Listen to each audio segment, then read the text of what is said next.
അതായത് ഞങ്ങളുടെ കല്യാണം കഴിഞ്ഞ് 4.5 വർഷമായിട്ടുണ്ടായിരുന്നു. എന്നിട്ടും ഞാൻ പ്രഗ്നൻ്റ് ആയിട്ടുണ്ടായിരുന്നില്ല.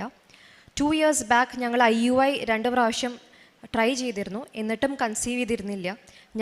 പിന്നെ ഞങ്ങൾ ആക്ച്വലി മെഡിസിൻസ് എല്ലാം നിർത്തിയിരുന്നു. കാരണം ഞങ്ങളുടെ വലിയൊരു ആഗ്രഹമായിരുന്നു നാച്ചുറലായിട്ട് ദൈവം തന്ന കുഞ്ഞിനെ സ്വീകരിക്കണം എന്നുള്ളത്.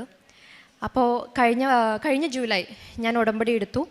അങ്ങനെ ജൂലൈ, ഓഗസ്റ്റ്, സെപ്റ്റംബർ, ഒക്ടോബർ ഞങ്ങളെല്ലാം ഫോളോ ചെയ്തിരുന്നു, പ്രയറും കൺഫെഷനും മാസും. അപ്പോൾ തന്നെ ഡോക്ടർ പറഞ്ഞിരുന്നു എനിക്ക് എൻഡോമെട്രിയോസിസ് എന്ന് പറഞ്ഞൊരു കണ്ടീഷൻ യൂട്രസിലുണ്ടായിരുന്നു. അപ്പോൾ അങ്ങനെ എൻഡോമെട്രിയോസിസ് ഉള്ളപ്പോൾ നമുക്ക് കൺസീവ് ചെയ്യാൻ അത്ര എളുപ്പമല്ല, തീർച്ചയായിട്ടും മെഡിക്കേഷൻസിൻ്റെ ഹെൽപ്പ് വേണ്ടി വരും.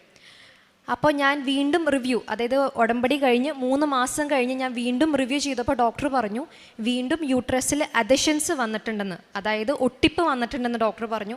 അപ്പോൾ തീർച്ചയായിട്ടും ഒന്നും കൂടെ ബുദ്ധിമുട്ടായിരിക്കും എന്തായാലും കൺസീവ് ചെയ്യാൻ, നിങ്ങൾ തീർച്ചയായിട്ടും സർജറി ചെയ്യേണ്ടി വരും എന്ന് പറഞ്ഞു. ലാപ്രോസ്കോപ്പിക് സർജറി, അതായത് ഉള്ളിലുള്ള ഒട്ടിപ്പിനെ മാറ്റാനായിട്ട്. അപ്പം നമ്മൾ ഓക്കെ, അങ്ങനെയാണെങ്കിൽ സർജറി എന്ന് വിചാരിച്ച് നമ്മൾ ചിലപ്പോൾ ദൈവത്തിൻ്റെ തീരുമാനമായിരിക്കും, മാതാവിൻ്റെ തീരുമാനമായിരിക്കും എന്ന് വെച്ച് നമ്മൾ നാട്ടിൽ കഴിഞ്ഞ വർഷം നവംബറിൽ നമ്മൾ നാട്ടിലേക്കുള്ള ടിക്കറ്റ്സ് ബുക്ക് ചെയ്തു. രാജഗിരിയിൽ ഡോക്ടറെ കാണാനുള്ള അപ്പോയിൻമെൻറ്റ് എടുത്തു. എന്നിട്ട് പോകുന്നതിൻ്റെ തലേ ദിവസം എനിക്ക് ആക്ച്വലി എൻ്റെ പീരിയഡ്സ് ആയിട്ടുണ്ടായിരുന്നില്ല.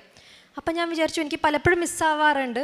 ശരിക്കും പറഞ്ഞാൽ പലപ്പോഴും പീരിയഡ്സ് മിസ്സായിട്ടും UPT ചെക്ക് ചെയ്യുമ്പോൾ വിഷമിച്ചിട്ടാണ് വരാറ്, കാരണം എപ്പോഴും നെഗറ്റീവാണ് ആവാറ്. അപ്പോൾ പോണേൻ്റെ തലേ ദിവസം മിസ്സായപ്പോഴും ഞാൻ വിചാരിച്ചു വേണ്ട, ഇനി വീണ്ടും എന്തിനെ വിഷമിക്കണം, ചിലപ്പോൾ ഇനി സർജറി കഴിഞ്ഞിട്ടായിരിക്കും ചിലപ്പോൾ പോസിറ്റീവ് ആകാമെന്ന് വിചാരിച്ചു. പക്ഷേ ഗോഡ് ഹാഡ് ഡിഫറെൻറ്റ് പ്ലാൻസ്. അപ്പോൾ നോക്കിയപ്പോൾ പോസിറ്റീവായി. അത് വലിയൊരു മിറാക്കുലസ് മൊമെൻ്റ് ആയിരുന്നു. കാരണം ദൈവം അനുഗ്രഹിച്ച അത്ഭുതകരമായി പ്രഗ്നൻസി നടന്നു. ഡെലിവറിക്ക് വേണ്ടി അഡ്മിറ്റ് ആയപ്പോഴാണ് വീണ്ടും ഒരു ചെറിയ കോംപ്ലിക്കേഷൻ ഉണ്ടായി. പക്ഷേ ഈ എല്ലാം സമയത്ത് ഞങ്ങൾ നേർച്ച വസ്തുക്കൾ ഉപയോഗിച്ചിരുന്നു, പ്രത്യേകിച്ച് ഹണി, തേൻ, ഉപ്പായാലും ഞാൻ ആക്ച്വലി എൻ്റെ കയ്യിൽ എപ്പോഴും എൻ്റെ ബാഗിൽ ഉപ്പുണ്ടാവും. ശരിക്കും പറഞ്ഞാൽ ഡോക്ടറിനെ കൺസൾട്ട് ചെയ്യാൻ പോണ സമയത്ത് ഞാൻ ഉപ്പിടായിരുന്നു. കാരണം എല്ലാ അമ്മമാർക്കും അറിയുന്നുണ്ടാവും, നമുക്ക് ഓരോ സ്കാനിലും എങ്ങനെയാണെന്ന് നമുക്ക് അറിയില്ലല്ലോ. അപ്പോൾ കൺസൾട്ടിങ് റൂമിൽ പോലും ഞാൻ ഉപ്പിട്ടിരുന്നു.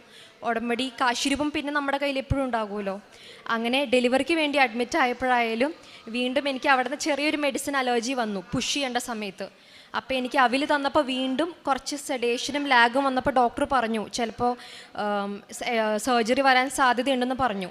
പക്ഷെ അപ്പോഴേക്കും വീണ്ടും മാതാവ് ഇടപെട്ട് വേഗം എൻ്റെ പുഷ് ചെയ്യണതും വേഗം മോൻ്റെ ഡെലിവറിയും വേഗം ആക്കി തന്നു. അപ്പോൾ ഇതിനെല്ലാം ശരിക്കും ഒരു മിറാക്കുലസ് വേയിലൂടെ ഞങ്ങൾ വന്നിരിക്കുന്നത്.